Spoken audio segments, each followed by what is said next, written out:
So my day yesterday kind of like brought up me thinking about a lot of things, and specifically things that drain your energy and just sort of the distractions and all these kind of things, and stuff that just sort of pulls you away from your purpose and what you're trying to accomplish. And it was kind of a weird day. So I got up in the morning and I have this little routine where I walk my dog, I carry a kettlebell so I can kind of make it a little more intense. And then then when I get home, I make a cup of coffee and I read my 10 pages. And then after that, I'm sort of supposed to get to work. And I just was sort of lagging on everything. And so I guess it would have been about 8 a.m. by this time. And I think a couple hours had gone by. And so by the time it was like 10 a.m., I hadn't done anything. And that's not like a huge deal. I can usually like snap out of it. But I was wondering if I was like getting sick or something, because I just was feeling like, I don't know, there's this weird like lightheaded, not lightheaded, but just like my head felt fucked up, and I had some sinus shit going on. I still kind of do. And so I was just kind of like brainstorming with ChatGPT, like, what do you think these symptoms are? Does it sound like I'm sick or something? And while I was kind of typing all this shit, I started wondering if I was kind of putting myself in that state. And I know I had been on the phone a little too much that morning. And, it started to kind of click. And I've been noticing this for a while. It's just, it's just hard. I don't know. I don't think it's hard. It's just I have to take action on it. But I don't know if you noticed this. I'm sure you probably do. But the longer you're on the phone, if you're looking at shit, like if you're scrolling through things, the longer you're on there, the more it sucks your energy away. And I think we're not designed, I'm fairly certain that we're not designed to be able to just scroll past all of this shit and just see changing things and all these different things popping up at all times. It just doesn't seem very healthy. And recently I just started really paying attention to what that it does to my energy levels and my motivation. And I know the longer that I'm on the phone, the more I feel depleted. And I know there's some science behind this, like, your dopamine's getting triggered and all these kind of things. I don't know. I'm sure most people have heard of that, but you can look it up. There's lots of people that actually study that shit that know more about it than I do. But totally noticed, like, the longer I'm on there, the more it sort of drains my energy. And usually I go on there with good intentions because I run my business social medias. So I go on there and I'm like, all right, I'm going to make sure there's no comments I need to respond to or messages or any of those kind of things. But then you sort of get sucked in. You'll see a video and you watch it. And then it just goes on to the next one. And then maybe you watch that one. And then before you know it, that sort of like addictive dopamine kind of response has already kicked in. And you're like, I'll just watch a couple more videos and then I'll get to work. And the next thing you know, you've like wasted a bunch of time. And so the way I was starting to think about it was I used to think about it as like I wasted this time. But I think more importantly is I wasted a lot of energy that could have been put towards other things.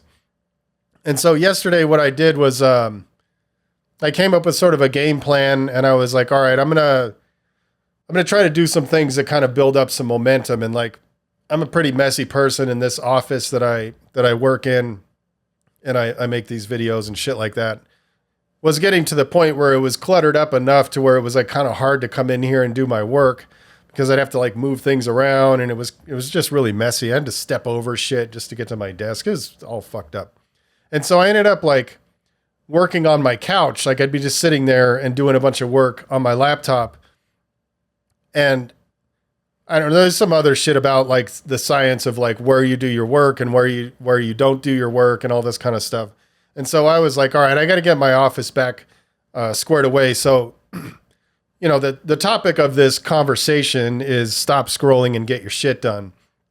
And so I stopped scrolling and I'm like, all right, I'm going to set a timer and I'm just going to clean up as much as I can and get this place back to where it's easy to work. So I can just walk right in and it's good to go. Remove the friction of getting my shit done. So, but what was interesting these symptoms that I was feeling that I thought I was maybe getting sick, they completely went away while I was cleaning the office. And I only cleaned it for like 25 minutes or something. And so by the time I finished that, my momentum was back up. And so I had my power list tasks. And so I started knocking those things out. And then I've been on my rebuild program. So I have the 10 pages of reading, 10 minutes of meditation, 5 power list tasks, follow a diet, and 30 minutes of exercise. And so I've been splitting that 30 minutes. You know, the walk usually takes like 10 to 12 minutes. And then, I get another 20-minute workout later in the day. And so I had so much momentum after I accomplished this small, seemingly unimportant task, I guess you could say, of getting this office straightened out. But what I realized is it wasn't about cleaning the office. It was about doing something that has a finish line. And granted, the timer was my finish line. Like, this place still is not really, it's not up to standards of someone like Jesse, who's very clean. So it's not finished, but the finish line was, I'm going to clean for this amount of time. And I did that. So once I did that, I got an actual win, and I got away from the phone, and I got away from distractions. And so this morning, I was on the same sort of thought process, but I had the same feelings, when I finished my kind of like go-to tasks, the walk and the coffee and the reading and that kind of stuff. I sort of sunk back into that same thing where I started looking at shit on social. I went to check messages for my company, check on comments and seeing what's going on there. And then ended up watching a few videos. And then I started getting that feeling again. I started feeling depleted, and I started feeling this huge lack of motivation. And I was like, fuck, dude, like, I'm doing this again. And so I was like, I got to snap out of it. And like, we all have these songs, like when it goes on, you just get all hyped up, like I remember years ago, it was like the 90s. And I was driving, and this was when we would listen to the radio. I don't know if anybody listens to the radio, but there was that station KROQ. It's probably still there in LA. And so I remember this distinctly, and I thought about it, and I thought it was kind of weird. But like, this song, the Dead Kennedys' Holiday in Cambodia, came on. And as soon as that little bass riff started, I started driving faster, So like, I don't know. It's something about certain music, it just sort of energizes you and gets you sort of hyped up. So like this morning, I'm like, I got to snap out of this shit, and I'm going to put on some music that I know hypes me up. So I went on to Spotify. I found a song that hypes me up, and I did the whole go to radio thing. So I'll play that song, then it'll go on to another song. And then usually, those songs are in the same kind of like vein as the one that I chose. And so I was like, all right, I'm going to turn on this song, and I'm going to do the dishes. Super easy task. We cook every day, so the dishes are just fucking in and out, sometimes multiple times a day, obviously. So I was like, all right, I'm just going to knock this task out. It's not on my power list or anything, but I need to get something done. And what was interesting is, like, I went from having these, I'm going to put air quotes, symptoms, like low energy and not feeling good and almost feeling like I'm kind of getting sick or something. As soon as the song started, I immediately started snapping out of it. And then I just started washing the dishes. And as I'm washing the dishes, I started going faster. And so by the time I got it done and I cleaned up the sink and did all this shit, like, I was already back in momentum. And so that just sort of kept me thinking on this pattern of like, just how draining. I know the phone is not specifically the thing, but it's like the distractions, it's the thing that's pulling you away from the stuff that you need to do. And for me, it's kind of a compounding effect, because if I'm on the phone and I'm getting that like dopamine release by looking at different videos and shit, that's draining me. But then also I'm thinking in the back of my head, I should be doing other things. Like, I have other stuff I need to do. I got people relying on me, and I'm wasting time, And so that depletes my energy even more, because, I know I'm not doing what I'm supposed to do. So that simple act of putting on a song and doing the dishes was enough to kind of spring me back into action. And I've been paying a lot of attention to this kind of thing. And I saw a video of a guy, and I just have to paraphrase it because I don't remember exactly what he said, but he did say something along the lines of the phone and the way that it's designed is rewiring our brains. And it makes a lot of sense. Like, I find myself having trouble focusing on even just certain thought processes for an extended period of time. Like I used to be able to think about things in greater detail and stay on that thought process for longer. And I found myself kind of struggling with, I'll be thinking about something and then something else pops in, and that's kind of normal. I mean, I think our brains are kind of like that. But I think the act of going from thing to thing to thing on the phone is sort of depleting our ability to stay focused on certain things for a long period of time. I think I've talked about this a few times, like where I used to be able to get into these modes of deep work, and pretty much when I was working, that was what was going on. Like I would be doing like a motion graphics project, and as soon as I got locked in and started gaining momentum on the project, there was no distractions. Like there was nothing that was pulling me away. I wasn't picking up a phone. There were no smartphones at the time. I kind of did the motion graphics business sort of in the beginning. So I started it in 2002. So smartphones weren't really a thing. I did that up until maybe 2016. Well, I did some jobs even up until a couple of years ago. But as far as like being a very serious income generator for me, that kind of started to end around 2017 when I really was putting my focus into machine. But by this time, the phones had already become very sophisticated, and you have all these people with all this money, and they're very much incentivized to keep you on that phone. And so they know how to trigger the dopamine response and all this stuff. And there's lots of different things about, the vertical scroll. There's something about it that is, I don't remember, you could look this up, but it was something about, that's why the slot machines go vertically and they don't go horizontally, because there's something in your brain that, I don't know how much truth there is to that, but it simulates the same thing. Like when you're scrolling through shit, you're just flipping things up, and it's very a similar movement to the slot machine, and it keeps you sort of locked in. So one of the other things that guy said in that video about rewiring your brain was, he was saying that it's kind of rewiring your brain to sort of take the importance out of things. And that kind of hit me hard because, I was talking to Jesse, and I might be jumping around a little bit, but I was talking to Jesse recently, and I was like, it's kind of weird that, like, if you look back through the decades, you had the 50s, 60s, 70s, 80s, 90s.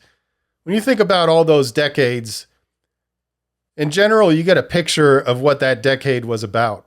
The 50s was about this. The 60s was like the hippies and all this shit. The 70s was disco and all this kind of way out stuff. And then punk rock came around in the 70s. Graffiti started popping off in the 70s. 80s was, like all this new wave music and all this weird fluorescent clothes and all these kind of things. I mean, I'm picking and choosing little things, but there was like iconic things that happened. And then the 90s, it's kind of hard to pinpoint all of those things for me, because I was like deep into graffiti, and that was kind of my whole thing. But then when you get into the 2000s, so 2000 to 2010, 2010 to 2020, now we're going 2020 to 2030.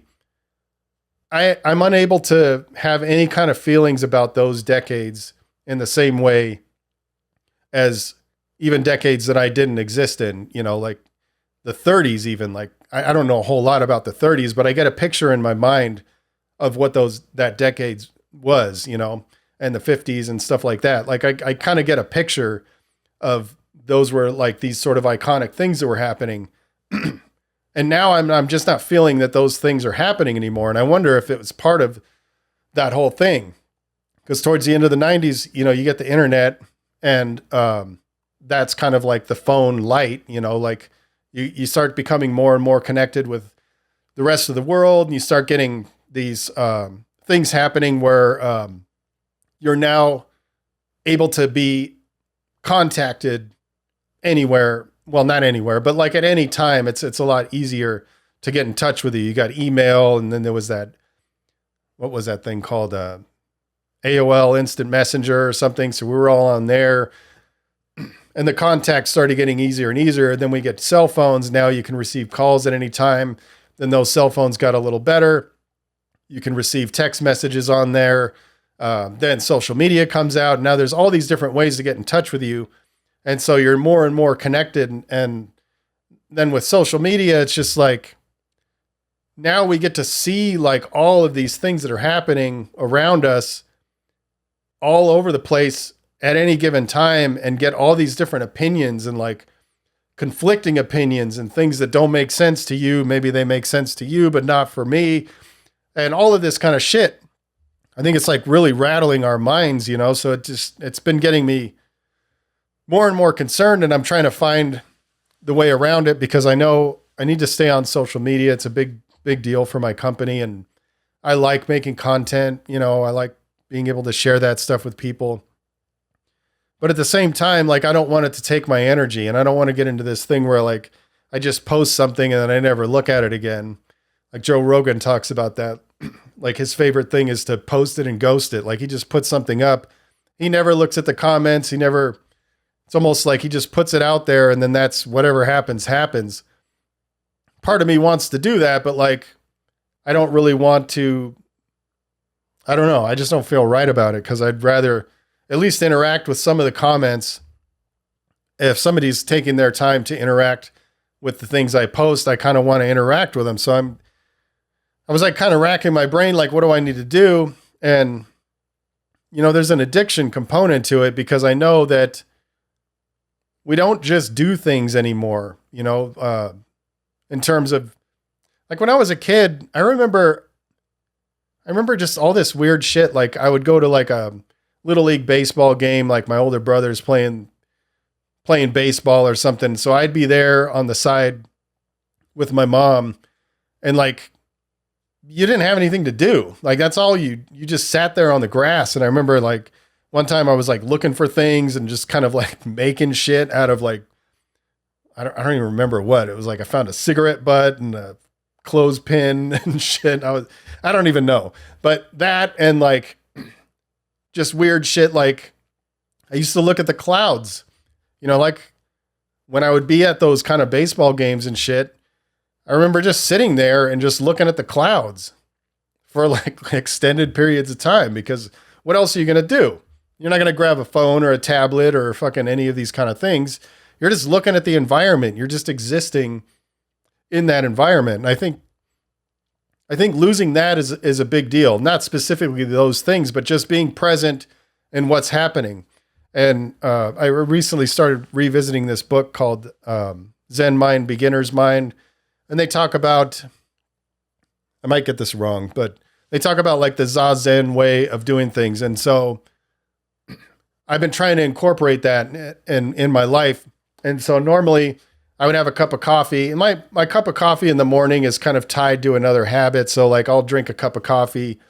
While I'm drinking the coffee, I'm reading. So I'm kind of like doing two things, but I never just have one cup of coffee. So lately what I've been trying to do is like, when I have that second cup, I just sit there and drink the coffee. That's all I do. Like I'm just sitting there, and that's it.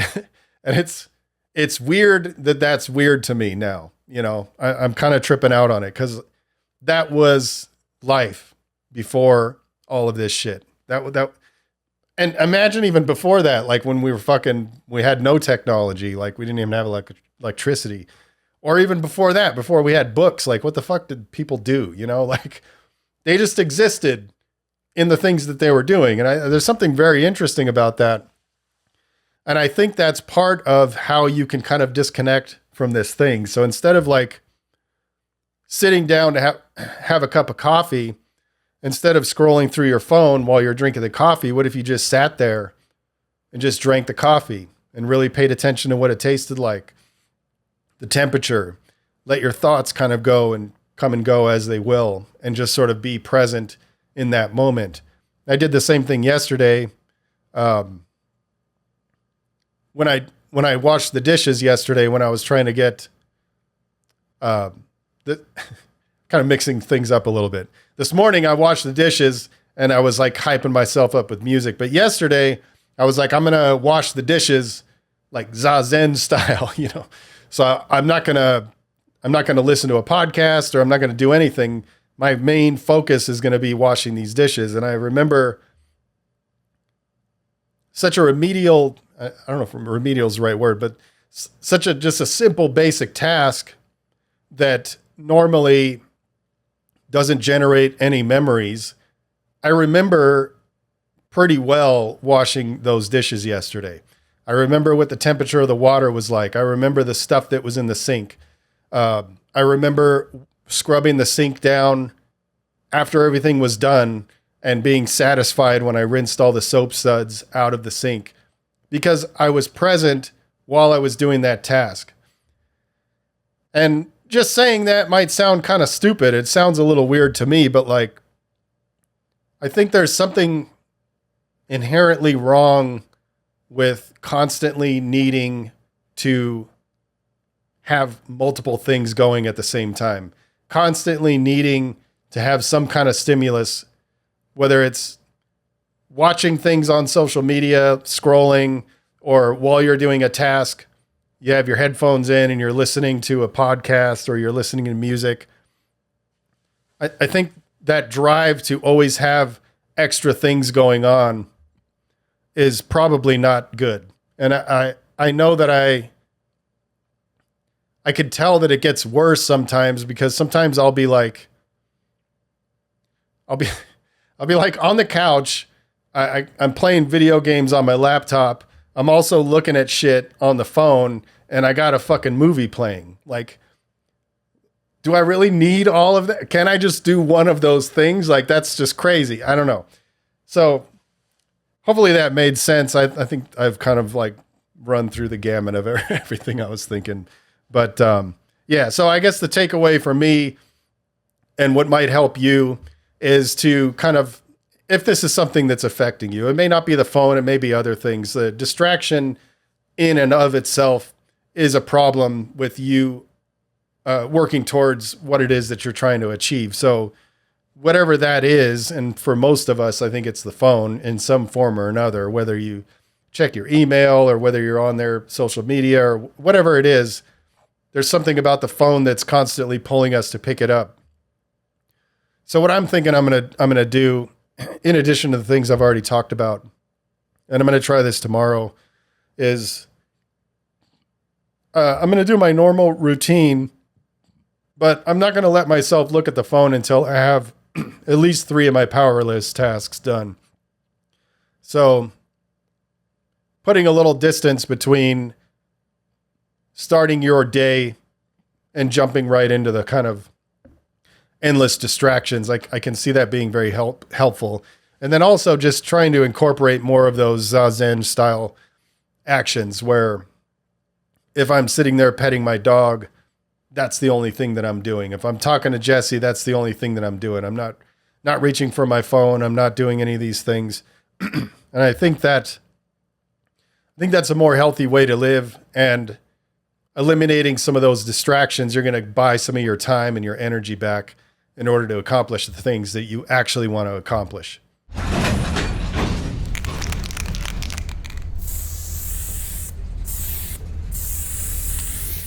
All right. Appreciate each and every one of you guys who are supporting the cause and continue to spread the love. And yeah, stay up.